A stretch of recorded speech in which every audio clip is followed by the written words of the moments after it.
हरे कृष्णा। आज के इस वीडियो में हम आपको सुनाएंगे नरक चतुर्दशी 2024 की संपूर्ण कथा। नरक चतुर्दशी को ही छोटी दीपावली के नाम से भी जाना जाता है। आपसे प्रार्थना है कि ये कथा अंत तक अवश्य सुने, क्योंकि अधूरी कथा सुनने से पाप लगता है। और कथा शुरू होने से पहले हमारे चैनल को सब्सक्राइब करके एक बार कमेंट्स में दिल से जय श्री कृष्णा अवश्य लिखें। भगवान श्री हरि विष्णु नरक चतुर्दशी के दिन इस कथा को सुन रहे सभी भक्तों की सारी इच्छाएं पूरी करें और उनके जीवन को धन समृद्धि से भरें। तो आइए अब शुरू करते हैं नरक चतुर्दशी की कथा। तो प्रेम से बोलिए श्री गणेशाय नमः। दीपावली के 5 दिन के उत्सव में धनतेरस के बाद नरक चतुर्दशी का पर्व मनाया जाता है। इस दिन को छोटी दीपावली, रूप चौदस और काली चौदस भी कहा जाता है। इस दिन यम पूजा, कृष्ण पूजा और काली पूजा होती है। इस दिन दक्षिण भारत में वामन भगवान की पूजा का भी प्रचलन है। नरक चतुर्दशी की पहली पौराणिक कथा के अनुसार द्वापर युग में नरकासुर नाम का एक राक्षस था, जिसको भौमासुर भी कहा जाता था। भगवान श्री कृष्ण अपनी 8 पत्नियों के साथ सुखपूर्वक द्वारका धाम में रहते थे। एक दिन स्वर्गलोक के राजा देवराज इंद्र ने आकर उनसे प्रार्थना की कि हे प्रभु श्री कृष्ण, प्राग ज्योतिषपुर के दैत्यराज भौमासुर के अत्याचार से देवतागण त्राही त्राही कर रहे हैं। क्रूर भौमासुर ने वरुण का छत्र, अदिति माता के कुंडल और देवताओं की मणि छीन ली है और वो त्रिलोक विजयी हो गया है।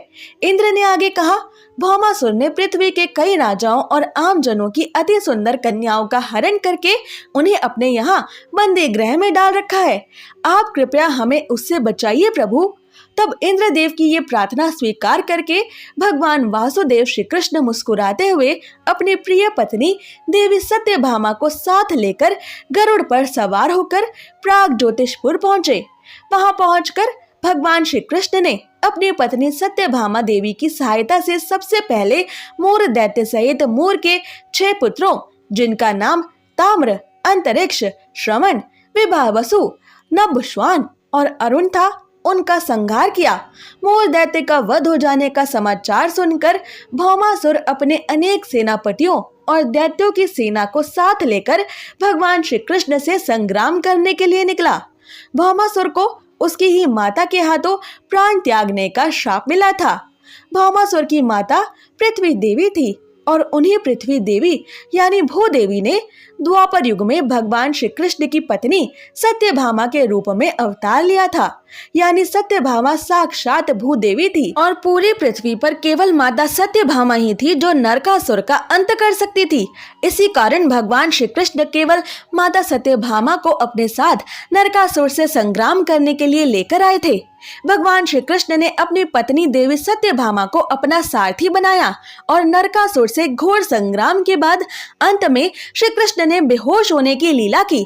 अपने प्राण प्यारे पति भगवान श्री कृष्ण को मूर्छित देखकर माता सत्यभामा को अत्यंत क्रोध आया और फिर माता सत्यभामा ने गरुड़ पर सवार होकर एक वीरांगना की तरह श्री कृष्ण का त्रिशूल अपने हाथों में लिया और नरकासुर पर बाण छोड़ा। माता सत्यभामा द्वारा छोड़े गए उस एक ही बाण से नरकासुर का विनाश हो गया और वो प्राणहीन होकर धरती पर गिर पड़ा। नरकासुर का अंत होते ही भगवान श्री कृष्ण ने भी अपनी बेहोशी की लीला का अंत किया और जाग गए। इस प्रकार भगवान श्री कृष्ण ने माता सत्यभामा की सहायता से भयंकर नरकासुर का वध कर डाला और नरकासुर के अंत के बाद श्री कृष्ण ने नरकासुर के पुत्र भगदत्त को अभय दान देकर उसे प्राग ज्योतिषपुर का नया राजा बनाया। ये वही भगदत्त है जो आगे चलकर कौरवों की ओर से महाभारत संग्राम में लड़ाई करते हैं। नरकासुर राक्षस के अंत के बाद भगवान श्री कृष्ण ने नरकासुर के द्वारा कैद की गई सभी 16,100 कन्याओं को बंदी गृह से मुक्त किया। उन कन्याओं को कोई भी स्वीकार नहीं करना चाहता था, क्योंकि वो सभी नरकासुर के पास इतने वर्षों तक रही थी।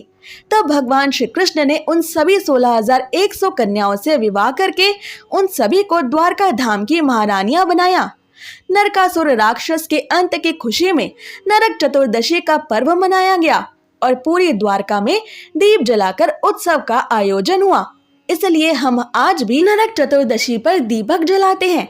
नरक चतुर्दशी की दूसरी कथा के अनुसार नरक चतुर्दशी के दिन दक्षिण भारत में भगवान श्री हरि विष्णु के अवतार वामन भगवान की पूजा का भी प्रचलन है।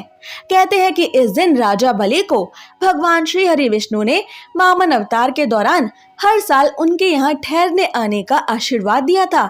इसी कारण से नरक चतुर्दशी पर दक्षिण भारत में वामन भगवान की पूजा की जाती है। असुर राज बलि भगवान श्री कृष्ण से बोले, हे भगवान, आपने कार्तिक मास के कृष्ण पक्ष की त्रयोदशी तिथि से लेकर अमावस्या की अवधि में मेरी संपूर्ण पृथ्वी नाप ली है। इसलिए जो व्यक्ति मेरे राज्य में चतुर्दशी के दिन यमराज के निमित्त दीप दान करेगा उसे यमराज द्वारा पीड़ा नहीं होनी चाहिए। और जो व्यक्ति इस दिन 3 दिनों में दीपावली का पर्व मनाए उनके घर को लक्ष्मी जी कभी ना छोड़ें। ऐसा वरदान आप मुझे प्रदान कीजिए। ये प्रार्थना सुनकर भगवान वामन बोले, राजन, ऐसा ही होगा, तथास्तु। भगवान वामन द्वारा राजा बलि को दिए गए इस वरदान के बाद से ही नरक चतुर्दशी के दिन यमराज के निमित्त व्रत, पूजन और दीपदान का प्रचलन आरंभ हुआ। नरक चतुर्दशी की तीसरी पौराणिक कथा के अनुसार रंती देव नामक एक धर्मात्मा राजा थे।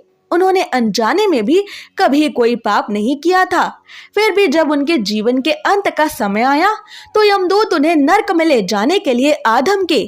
तब राजा ने कहा कि आप मुझ पर कृपा करें और बताएं कि मेरे किस अपराध के कारण मुझे आज नरक जाना पड़ रहा है। ये सुनकर यमदूतों ने कहा, हे राजन, एक बार आपके द्वार से एक ब्राह्मण भूखा लौट गया था। ये उसी पाप कर्म का फल है। ये सुनकर राजा ने यमदूतों से 1 वर्ष का समय मांगा। तब यमदूतों ने राजा को 1 वर्ष की मोहलत दे दी।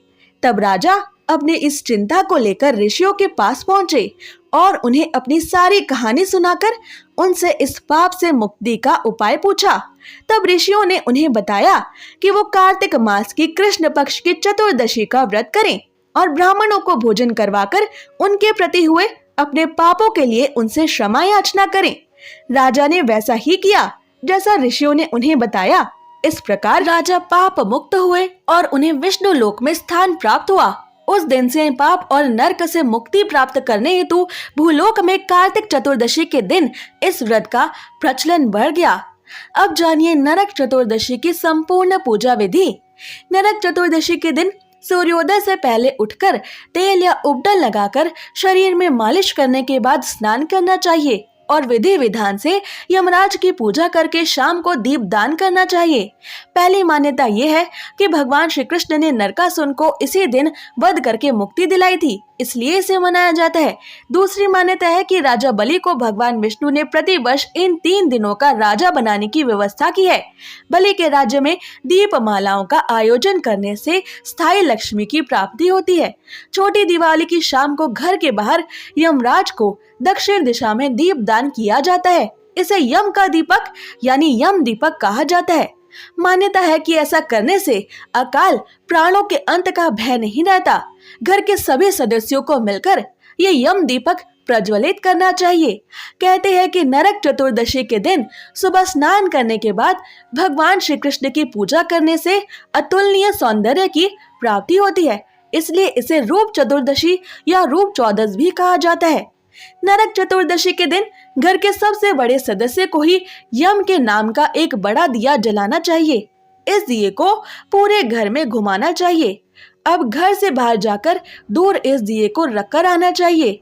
घर के दूसरे सदस्य घर के अंदर ही रहें और उन्हें ये दीपक नहीं देखना चाहिए। मान्यता है कि नरक चतुर्दशी की रात को यम का दीपक जलाने और माता महाकाली की पूजा करने से नकारात्मक शक्तियां दूर होती हैं। इस दिन प्रातः काल ब्रह्म बेला में गंगा जल और अपामार्ग युक्त पानी से स्नान करने पर साधक को सभी प्रकार के पापों से मुक्ति मिलती है। इसके अलावा नरक चतुर्दशी को यमदेव का दीपक जलाने से नरक के द्वार उस व्यक्ति के लिए बंद हो जाते हैं और अकाल प्राणों का अंत कभी नहीं होता। नरक चतुर्दशी के पावन अवसर पर शाम के समय में ही पूजा का विधान है।